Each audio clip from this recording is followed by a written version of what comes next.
faithfully delivering value and interpreting great books worldwide. Hello, this is Sally's Book Club. Today I'm introducing 21 Lessons for the 21st Century by Israeli historian Yuval Noah Harari, his latest masterpiece following Sapiens and Homo Deus.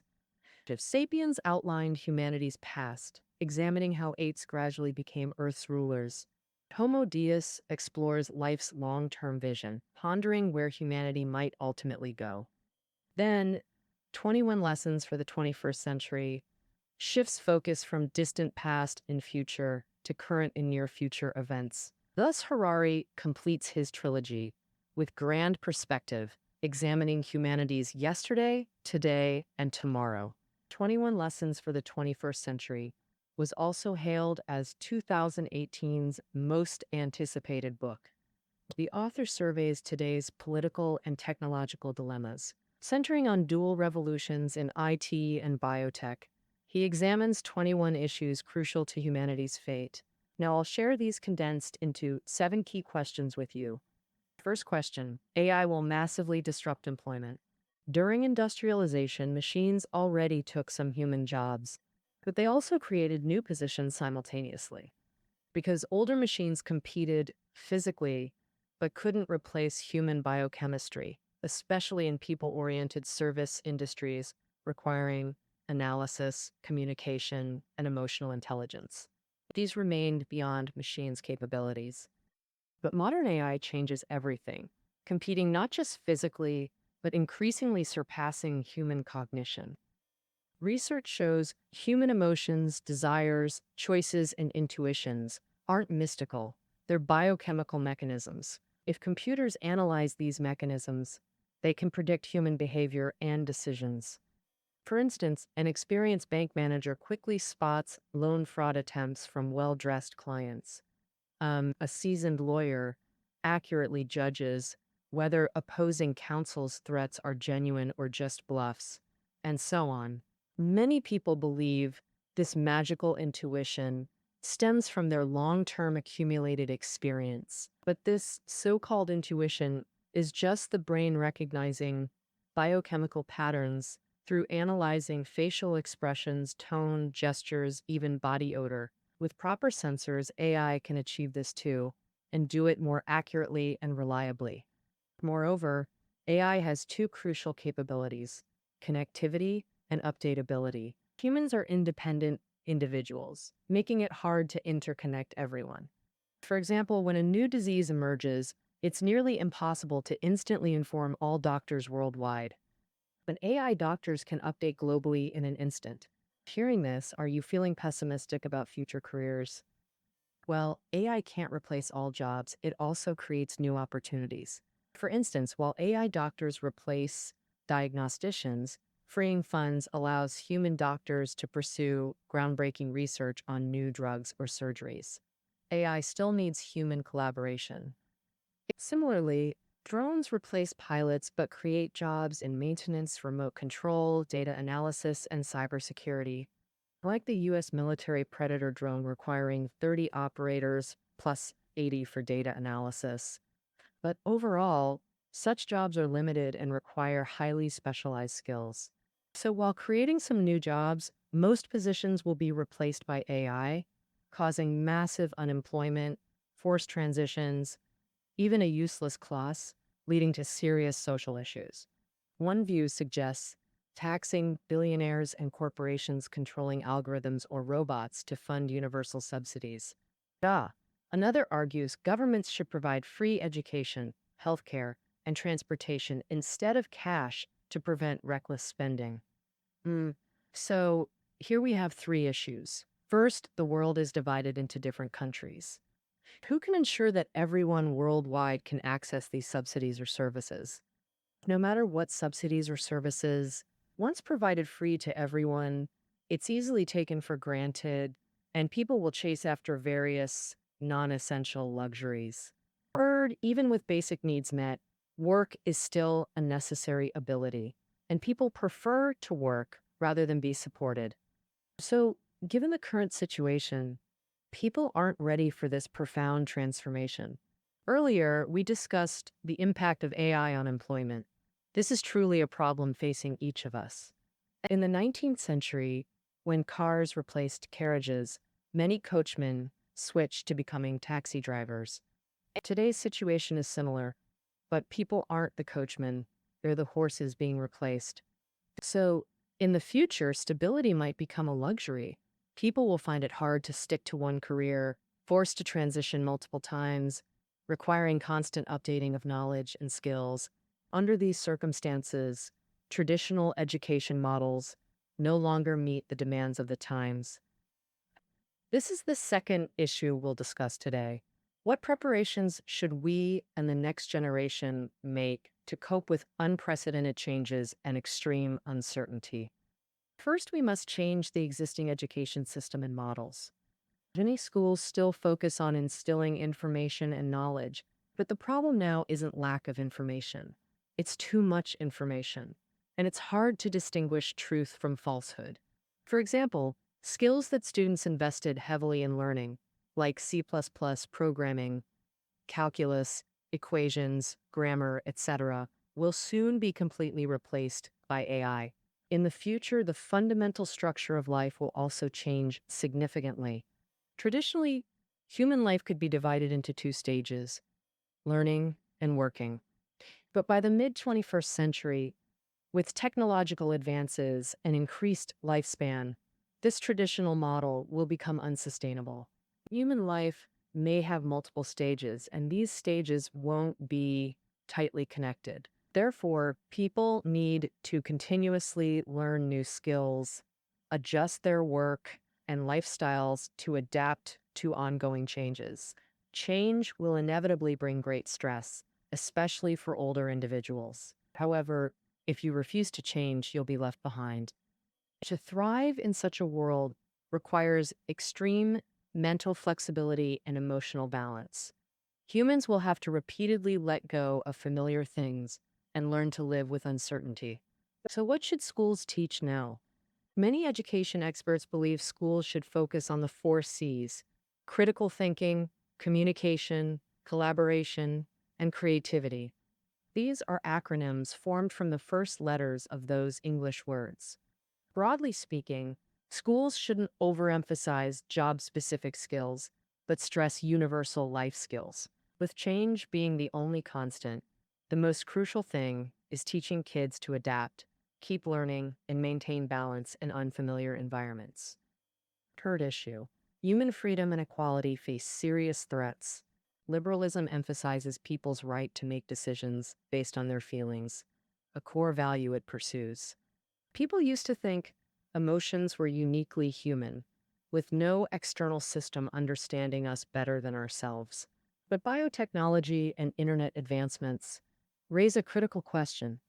Big data algorithms could actually know us better than we do. Once technology can hack and manipulate our feelings, does free choice still exist? This isn't science fiction, but scientifically grounded. First, algorithms may know you better. Currently, biologists are uncovering human body mysteries, while computer scientists gain unprecedented data processing power. Combined, big data algorithms could monitor and understand our feelings better than we can. For example, as people increasingly rely on the internet, all information leaves digital traces. Through big data analysis, corporations and institutions can successfully invade our inner worlds, manipulating us via targeted ads and propaganda. Second, algorithms will make decisions for us. In the past, if we felt no pain or discomfort, we considered ourselves healthy. But with biosensors and big data algorithms, they can detect flu viruses or cancer cells long before we feel anything. Then it can recommend tailored treatment plans, diets, and health regimens based on each person's physique, DNA, and personality. So, will you make your own decisions or follow the algorithm's suggestions? Moreover, people's lives will be under intense technological surveillance. For example, today's Palestinians, any slight movement, a phone call, or social media post could be monitored by Israeli microphones, cameras, drones, or spyware, then analyzed by big data algorithms to identify and eliminate potential threats. In October 2017, a Palestinian worker posted a construction site selfie online, standing before bulldozers with Arabic text saying, "Good morning," beside the photo. But the algorithm's automatic translation error turned "good morning" into "kill them all." Israeli security forces suspected him of being a terrorist, planning to ram crowds with bulldozers, and immediately arrested him. She was only released after they discovered the mistake. In the future, people worldwide may live under such intense surveillance with no privacy, let alone freedom. Previously, people believed life was shaped by their own significant decisions. We decided college majors, workplaces, spouses, children, choices that gave life meaning. Yet in the future, AI will make these decisions. Life ceases to be humanity's domain. Instead, the universe resembles a data flow where every organism is just biochemical algorithms. Finally, data monopolies will create deeper inequality. Actually, humans lived in hierarchical societies for millennia. Equality only took root after prolonged enlightenment. But even today, inequality persists. Globalization widened gaps. The richest 1% own over half global wealth. Past inequalities were mostly economic, not assuming fundamental biological differences. People don't see bosses as inherently superior to farmers. Status differences stem from backgrounds or unfair systems. But biotech could transform economic inequality into biological inequality. Biotechnology can extend lifespans and upgrade physical or cognitive abilities. The cost is they're extremely expensive. Only the wealthy can access these innovations, potentially making them truly more talented, creative, and intelligent than common people. The rich can use superior abilities to constantly enhance themselves, widening human disparities until humanity potentially splits into two groups: a small superhuman elite and a vast underclass of useless individuals, forming strictly segregated species living entirely different lives. So liberalism's story becomes just a tale about ordinary humans. How can we prevent all wealth and power concentrating in a tiny elite's hands? The key is regulating data ownership. In ancient times, land was the prime asset. Its concentration created nobles and commoners. In modernity, machines and factories surpassed land. Their concentration created capitalists and proletarians. In the 21st century, data will surpass both land and machines. When data concentrates in few hands, humanity may split into strictly segregated groups: a superhuman elite and a vast, insignificant underclass. The race for data is already underway. Giants like Google, Facebook, Baidu, and Tencent aim to harvest massive data about us. They lure attention with free services or entertainment, then sell that attention to advertisers, turning us into commodities, not users. Short term, data enables new business models where algorithms choose purchases, collapsing traditional advertising. Long term, with enough data and computing power, owners can unlock life's deepest secrets, not just making choices or manipulating us, but redesigning biological or inorganic life. So, if we want to stop a small elite monopolizing godlike power and prevent human speciation, the crucial question is, who should own it? Data corporations aren't trustworthy, and politicians may be even less so. What about ourselves? Unfortunately, most people don't know how to protect their own data. So, researching how to regulate data ownership is our era's most crucial political question. Now, the fourth issue: nationalism makes global cooperation extremely difficult. Nuclear war, global ecological crisis, and technological disruption are humanity's three major challenges. No single nation can solve these global problems. They require collective human effort. Yet nationalism makes each country prioritize its own interests, causing endless disputes that hinder cooperation. There's nuclear war. During the Cold War, people successfully handled the Cuban Missile Crisis. The Cold War also ended with minimal bloodshed, making people assume humanity could always rationally maintain peace. Yet, recently, the US and Russia have launched new nuclear arms races, developing doomsday weapons. Brexit focused mainly on economics and immigration, not security issues. Today, preventing nuclear war matters more than any national interest.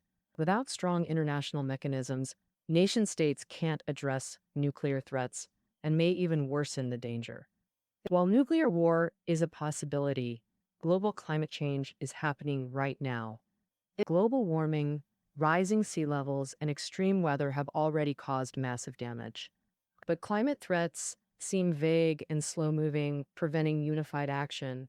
Some countries with fixed coastal assets aren't overly concerned about sea level rise.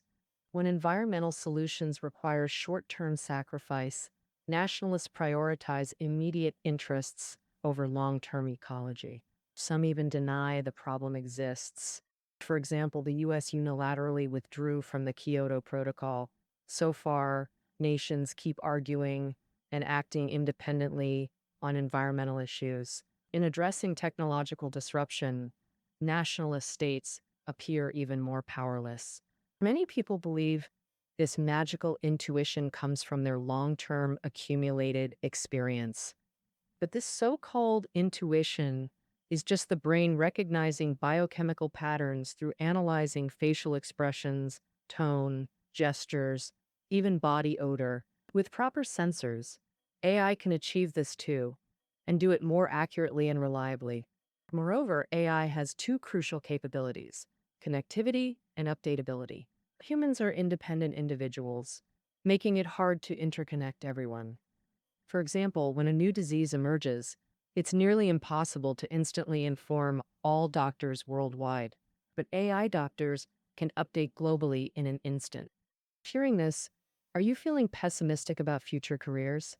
Well, AI can't replace all jobs. It also creates new opportunities.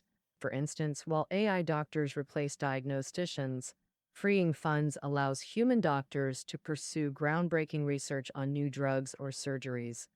AI still needs human collaboration. Similarly, drones replace pilots but create jobs in maintenance, remote control, data analysis, and cybersecurity. Like the US military Predator drone requiring 30 operators plus 80 for data analysis. But overall, such jobs are limited and require highly specialized skills. So while creating some new jobs, most positions will be replaced by AI, causing massive unemployment, forced transitions, even a useless class, leading to serious social issues. One view suggests taxing billionaires and corporations controlling algorithms or robots to fund universal subsidies. Another argues governments should provide free education, healthcare, and transportation instead of cash to prevent reckless spending. Opponents, however, believe that immigration is a privilege and acceptance is an act of mercy. They argue that any country can decide its own immigration policies. Besides requiring immigrants to have a clean background and useful skills, they can even demand what religion they follow.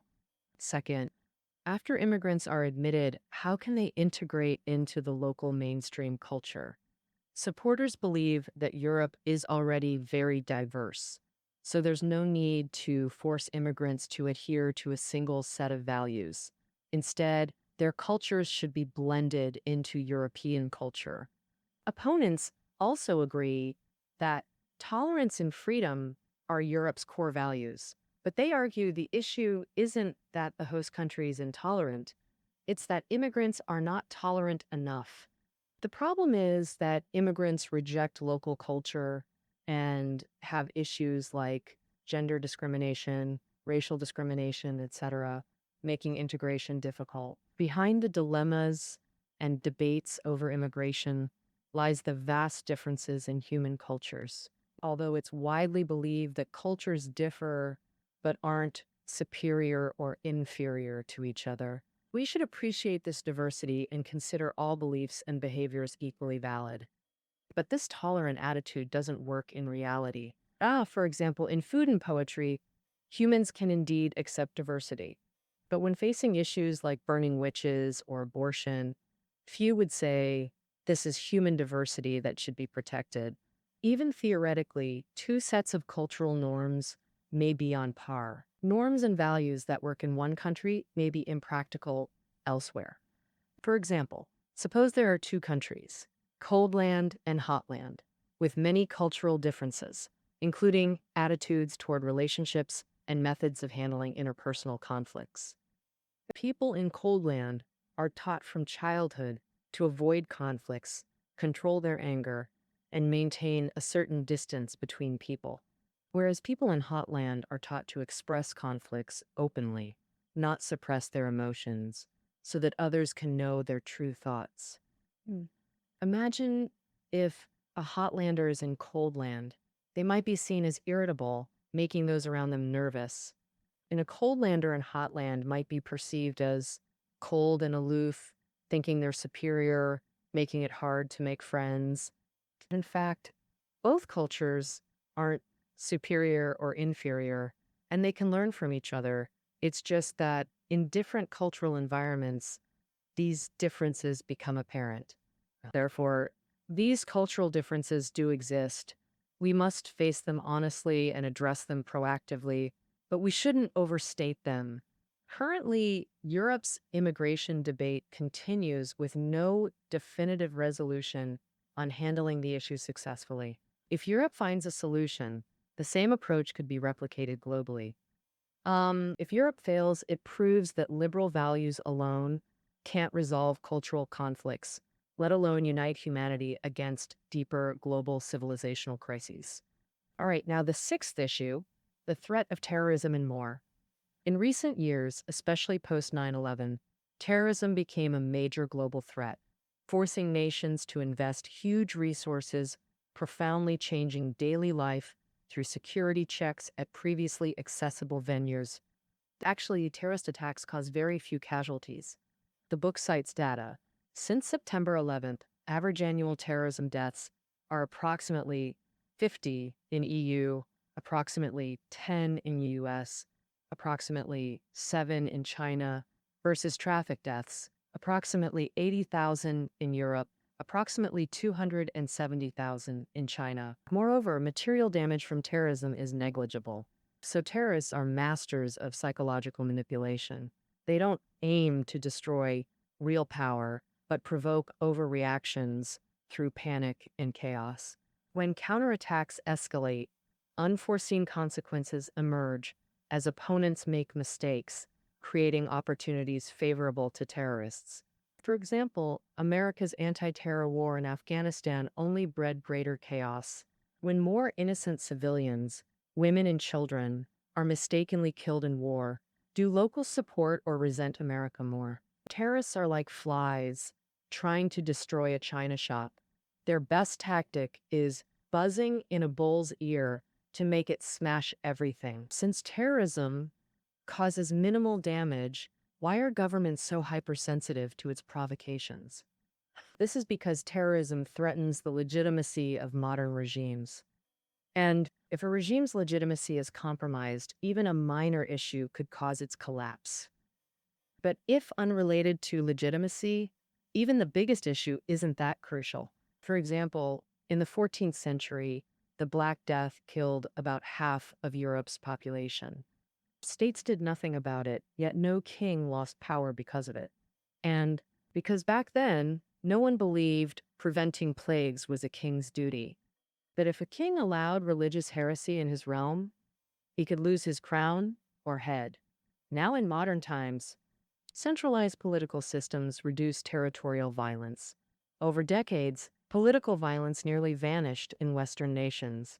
Humans quickly grew accustomed to this, seeing it as a natural right. So major terrorist attacks trigger citizens' fear of anarchy, as if social order might completely collapse. To dispel these fears, governments stage grand security spectacles to counter the terror drama. Therefore, countering terrorism requires controlling fear and taking effective measures to succeed. Successful counterterrorism should have three approaches.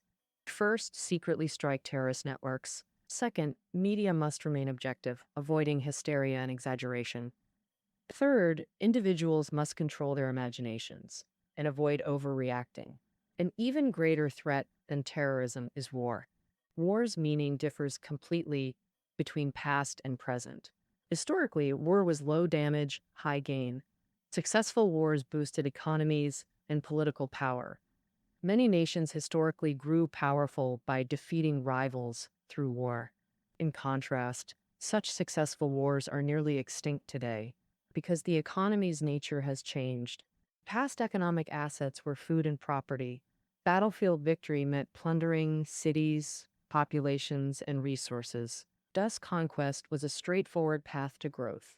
But today's key assets, technological knowledge and institutional advantages, can't be seized through war. So, although many nationalist leaders talk tough, they're extremely cautious about actually starting wars, but we must never underestimate human stupidity by assuming war won't happen. In fact, human stupidity is one of history's most significant forces. Even rational leaders often make profoundly foolish decisions. For example, in the 1930s, Japanese politicians, generals, and economists believed Japan couldn't develop economically without seizing Korea, Northeast China, and coastal regions. But this was actually a foolish misjudgment. In reality, Japan's economic miracle began only after losing all its wars of aggression. So being either overly fearful or complacent about world wars is irrational. On one hand, war isn't inevitable. The Cold War's peaceful end proves even superpower conflicts can resolve peacefully with right decisions. But if people believe world war is unavoidable, they'll aggressively build arms and prepare for combat. This behavior then provokes neighbors into feeling insecure, triggering arms races and deepening mutual distrust. Thus, war truly becomes unavoidable. Now, the seventh issue, finding truth, is becoming increasingly difficult. Tech advancement and globalization make cause-effect relationships highly fragmented and complex, often beyond human comprehension. Take an example. Suppose you feed your child mushrooms you foraged, while I violently snatch him away. That means all your labor is wasted. The child sleeps hungry, and this is obviously unfair. The cause effect here is crystal clear. As the thud, I should be held responsible. Now, consider another scenario. I invest $10,000 in a large petrochemical company's stock, earning 5% annually. The company's massive profits come from dumping toxic waste directly into nearby rivers, ignoring ecological damage. I've never broken into homes or stolen from wallets. I don't know how this company profits. I've nearly forgotten it's in my investment portfolio. So, what's my role in this crime behind the scenes? The cause and effect here isn't so easy to grasp. Moreover, people are living in a terrifying post-truth era filled with all sorts of lies and falsehoods. For example, many beverage ads show young, healthy people gulping down cola after exercise, implying it's linked to youth health and sports. But in reality, cola won't make you younger, healthier, or more athletic. Instead, it increases your risk of obesity and diabetes. Yet, beverage companies invest billions of dollars every year. Through advertising, they make such implications, and billions of people subconsciously believe them. Even though this world is full of lies and falsehoods, we shouldn't give up. Second, spend some time and effort identifying your own biases. Verify whether your information sources are reliable. The author proposes two golden rules. First, if you want reliable information, you must pay a high price. Second, there's no free lunch. Those who offer free info and services mostly want something from you. Second, if you find certain issues crucial, make an effort to read relevant scientific literature. Although science has its limits and can make mistakes, it's still the most reliable source of knowledge today. From birth, we're shaped by various histories and cultures. Truth itself is often constructed. For instance, people believe in God because they've read poems, seen images, and heard stories about God. Today, we believe buying more things makes us happier. It's because we've seen the paradise of consumerism on TV. In fact, there's no real self-immune to manipulation. Um, think about the movies we've watched. the novels we've read, and poetry, like romantic films. As for romantic or porn films regarding sex, they unconsciously shape our views on love, how much of it is truly our own. Nowadays, all kinds of advertising profoundly influence and shape our feelings. If we truly want to understand ourselves, we shouldn't trust online media or even inner feelings. Instead, deeply observe our bodies and minds to truly know who we are. So, what goals do you hope to achieve in life? These seven major issues aren't happening in the distant future. They're already urgent. And once information tech and biotech join forces, they could soon put billions out of work while undermining core values like freedom and equality. Big data algorithms could lead to data dictatorships, concentrating all power in a small elite's hands. Most people aren't just exploited, but become utterly insignificant, like blades of grass. Artificial intelligence is starting to replace human jobs on a massive scale. Our info is being stolen without us knowing, while overwhelming propaganda and ads manipulate our feelings. Our feelings make the truth elusive and confusing. All this is happening rapidly and will profoundly change the world's future and each of our lives. This book reminds us that new variables constantly emerge, and humanity must re examine familiar domains, contemplating realities and futures we've never considered. All right, 21 lessons for the 21st century. That concludes our interpretation of this book. Listening notes are below the audio. See you tomorrow.